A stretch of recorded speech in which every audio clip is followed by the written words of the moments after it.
So we're finally back. We've been a little bit MIA due to me changing my schedule. So we're going to be doing this every Friday from now on. So hope you guys and gals are okay with that. If not, well, tough really. So today we're actually going to be doing banoffee pie. And if you're sitting there thinking, what on earth is that?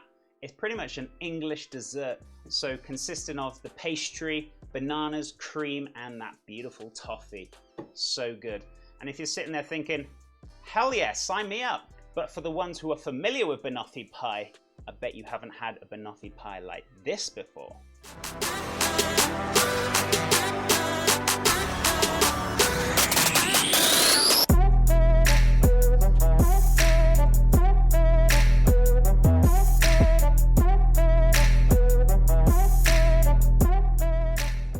So I bet you're a little bit more intrigued now. So we're going to be making that sweet pastry. We're also going to do Dulce De Leche.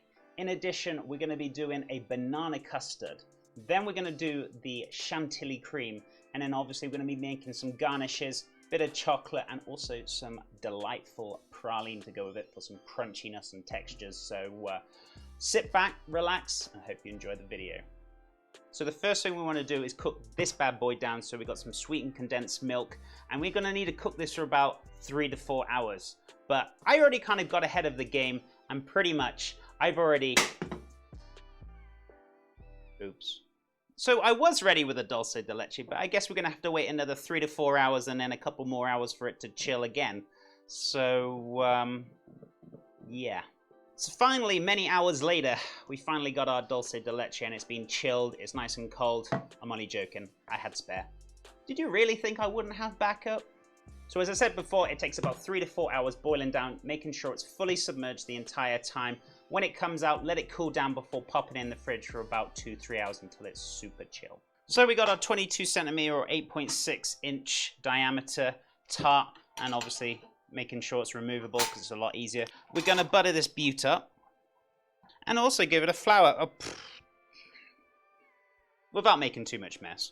So let's set this aside, and what we're going to do is start making that sweet pastry. But before we do that, we need to turn that oven on 180 Celsius or 350 Fahrenheit. So we're going to need 150 grams or 1 cup plus 1/3 cup of plain flour or all-purpose flour, sifted. So we're going to need 75 grams or 1/3 cup of unsalted butter, and it needs to be nice and firm, cut up into cubes. Also, you want to pinch of that beautiful salt. And then we're going to get our hands in there and just break down that butter using our fingers just to incorporate it into the flour. Hang on, isn't this supposed to be sweet pastry? So technically, aren't we supposed to have sugar in it? So after forgetting about the icing sugar, add yourself 50 grams or 1/2 cup of powdered sugar, and then carry on incorporating the butter into the flour. What a donut. So after remembering the ways of the sweet pastry, what we've been doing for many, many years, we're going to add ourselves 1 egg yolk, and then mix it together. And if it doesn't bind together, just add yourself a teaspoon or 2 of milk, and it will help it bind into the beautiful dough. Pastry's bound together, and you can roll this straight off the bat. You don't have to let it rest if your kitchen is nice and cool. If it's a bit warm, I'd let it rest, but I never look for any excuses to have a cup of tea and put my feet up. Well, sometimes I do. So lightly dust the work surface with flour, and then very carefully roll out your pastry to the size of your tart. So just gently roll up your pastry very, very carefully, holding the inside of the wheel, and then just gently drop it over the tart. So if your pastry is a little bit difficult to roll, that's absolutely fine. You can still patch it up on the inside, making sure it's all nice and neat. Once you're done, just roll over the rolling pin over the top to get a nice little neat finish over your pastry. So there we go, there's our tart. I'm going to pop that in the freezer to firm up for 5 minutes before it goes into the oven. So that's finally firmed up, and what we're going to do, we're actually going to put some foil over the top to stop it from rising. And if you want to use the bacon beaner method, go for it. But we're going to do it with the foil, or you can even poke holes with it. There's lots of options right there to stop the pastry from rising in the oven. So onto a flat tray, this is going to go into the oven for about 5 to 10 minutes, just until that's cooked out and set.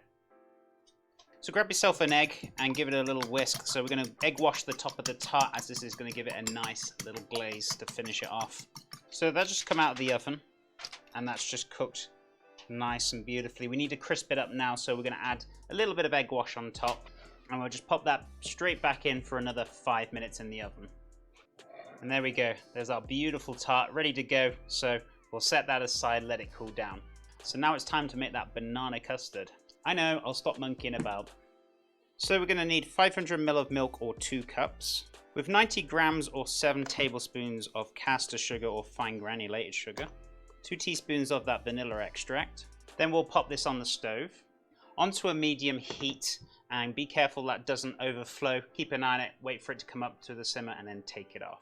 So in a mixing bowl, we're going to need 6 egg yolks. Keep the whites, you can use them for later on for another dish. In addition, we want 20 grams of cornstarch or corn flour, which is about 4 teaspoons.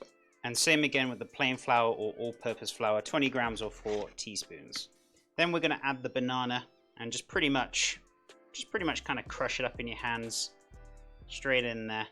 Well, I'd probably say use a spoon or something, not your hands. And then just give that a little whisk up until it's all incorporated. So once it's all incorporated, grab your milk off the stove once simmering and then just add a little splash to begin with, incorporating it, giving it a whisk. Add a little touch more, just until the mixture loosens up, and then we can pour that rest of that milk straight in. And then pour that mixture straight back into the pan, and we'll pop that back on the stove.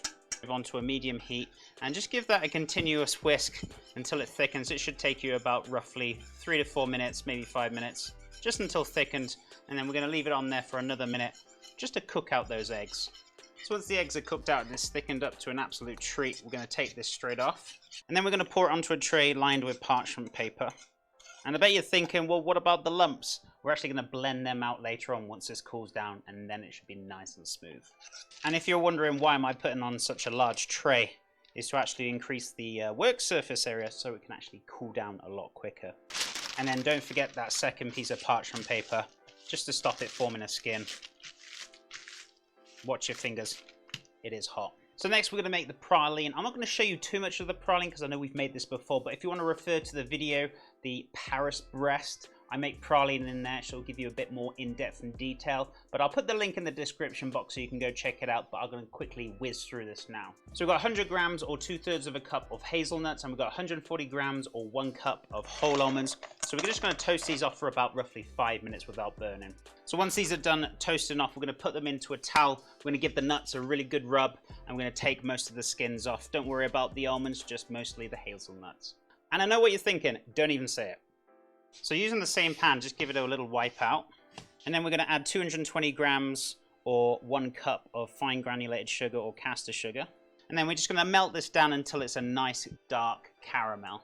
So once all that sugar is dissolved, you should have a nice dark rich caramel. We'll add the nuts straight away. And then using a spatula, just give it a mix. Once that is done, take it straight off the stove. Then grab yourself a flat tray, silk mat, and another silk mat to go on top. And then just pour it straight out onto the tray. And as it will be very hot to push down, just use a pan to help push it down onto the mat. And then by the end of it, you should have some glorious, beautiful praline. Still very hot, as you can see, it's bending, it's not snapping yet. So just be very, very careful with it. Let it cool down before you start snapping it up and using it for some garnish. So the banana custard has cooled down, so we're going to blend this bad boy up now. So give this a blend until nice and smooth. Oh look, I got the plug plugged in this time. So there is our beautiful banana custard ready to go. So just set this aside, let it chill down, it will thicken up a little bit more. So all we got left to do is whip up that chantilly cream. So we got ourselves 1 cup or 235 ml of double cream or heavy whipping cream. And then we just want 3 tablespoons of icing sugar or powdered sugar. And don't forget that little teaspoon of vanilla. Oh, goodness me. Once the cream's peaked and not yourself, grab yourself a piping bag and a nozzle. We're going to go for a straightforward thick nozzle. If you want to go for a star, go for it. So I think it's about time to start building that beautiful banoffee pie. So that beautiful Dulce De Leche has turned out an absolute little treat. So we're just going to pop that on the bottom here. Just spread that very carefully. Probably looking about half a can. And then you just want to break up some of that praline and just put it in the bottom of the Dulce De Leche to give it that beautiful crunch. And then you want to top it up with that nice silky banana custard. And then we're going to make a beautiful pattern with that beautiful cream. And that should be the exact amount it should give you. And then just finished with a good shaving of chocolate over the top. So there it is. There is our delightful banoffee pie with our sweet pastry, then the Dulce De Leche underneath, that beautiful praline as well with the crunch and the textures going on. Also that delightful banana creme pat or banana custard, and then topped off with that chantilly cream, and then finished with a little bit grating of milk chocolate or dark chocolate, whichever you prefer. Now I want to cut into this, but I'm a little wary. This might need a little bit longer in the fridge due to the custard, but we're still going to slice through it anyway. Even if there is a bit of oozing action, I'm sure you guys and gals are going to enjoy it. So here we go. That beautiful moment of truth. Oh my goodness me. Look at that little gem right there. Just to give you a little bit of an oozing shot. As you can see, custard could do with a little bit more firmness, but that's fine. You can leave it in the fridge once it's done, or you could actually add a little touch more corn flour or flour to the recipe when you're cooking it out. Entirely up to you, but honestly, I'm certainly not going to complain about this. So finally, the moment you've been waiting for, that delightful taste test. So let's tuck in. Let's have a try. So that pastry is fairly firm. Goodness me, nice and crisp. Bit of the cream, that banana custard, the chocolate. Here we go.